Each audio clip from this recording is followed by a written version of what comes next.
Ecological Solid Waste Management. What is Republic Act 9003? Republic Act 9003 is an act providing for an ecological solid waste management program, creating the necessary institutional mechanism and incentives, declaring certain acts prohibited and providing penalties, appropriating funds, therefore, and for other purposes.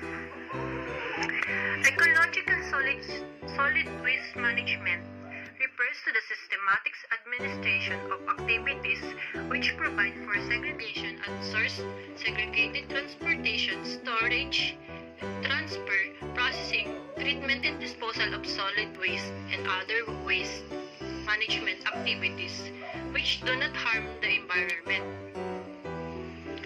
The primary goal of solid waste management is reducing and eliminating adverse impacts of waste materials on human health and other environment to support economic development and superior quality of life.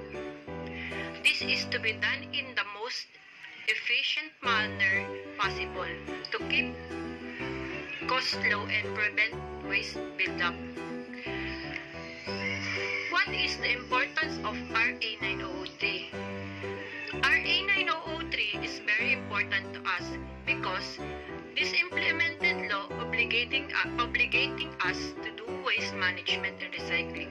It is important because if we don't have this law, some people might abuse our environment. This law is very essential for us and for the environment. It protects and conserves our environment. Who is the principal implementing agency for this law? The National Solid Waste Management Commission, or NSWMC, is the major agency tasked to implement Republic Act 900. The Ecological Solid Waste Management Act of 2000. The law is signed in January 26, 2001. Calls for the institution of a national program that will manage the control, transport, processing, and disposal of solid waste in the country.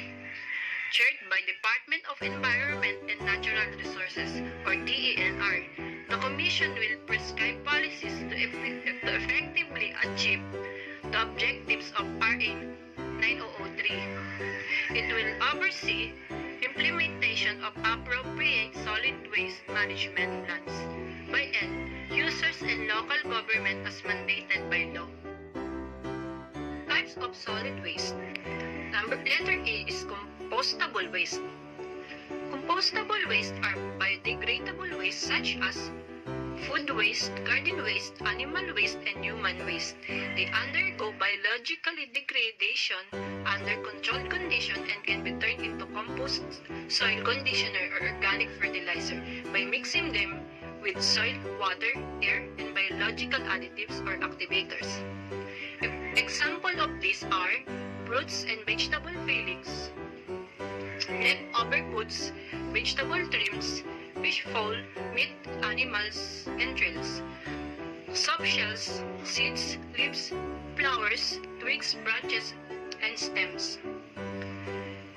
B is recyclable waste.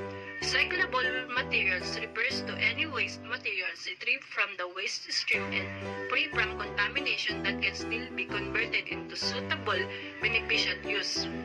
They may be transformed into new products in such a manner that original products may lose their identity.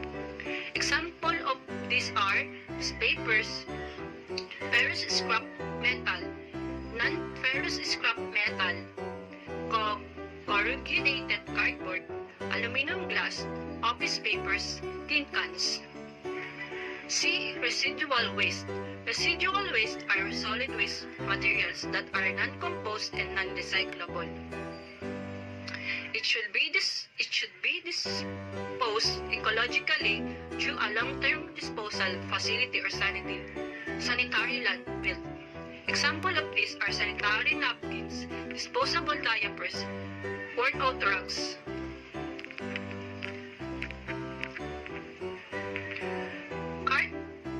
Spoons which contain a plastic lining, usually used for milk and juice containers.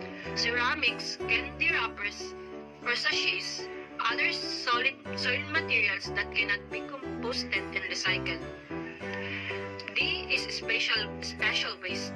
Special waste refer to household hazardous waste. Example of these are paints, thinners, household batteries, lead-acid batteries, sprays canisters, bulky waste such as large worn-out or broken furniture, lamps, bookcases, filing cabinets. Consumers' electronic, which refers to worn-out, broken, and other discarded items. White goods, which refers to large or worn-out or broken household appliances, like stove, refrigerator, dishwasher, clothes, washer, dryers, oil and tires. Why segregation is important? Without segregation, the ecosystem within the body of water will die.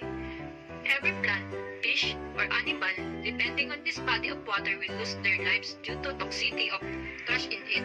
Plus, water renders of the water into something that can be used by any human. People might get sick without proper waste management that may lead into serious problem. If we are not going to segregate waste properly, then it will all mix up in the landfills just like how they are mixed in our bin. It would be fine if they do not contain harmful gas, but this waste will decompose and may contaminate the land.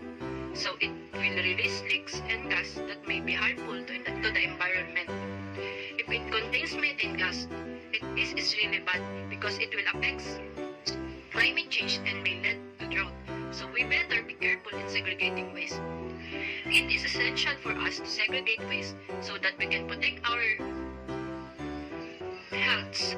We must not only focus on caring about our health here. If these wastes are segregated properly, then the risk of cuts or bruises that rag pickers and garbage collectors may experience will be avoided. If those people out their fingers, they may get infections, therefore it will lead to health danger. Once our wastes are segregated, then it will be easier for the rag pickers and garbage collectors to recycle waste. Then they can easily handle the waste that will go to recycler. Different ways to manage solid waste. Sanitary landfilling or solid waste. A deep trench about 3 to 5 meters is excavated.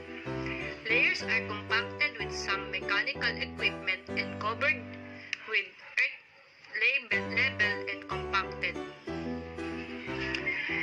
Second is engineered landfills of solid waste. Bottom of the trench is lined with impervious material to prevent the leachate from contaminating groundwater. A well-designed and laid-up leachate collection mechanism is to be provided. Leachate so collected is treated and then disposed of. Third is incineration of solid waste.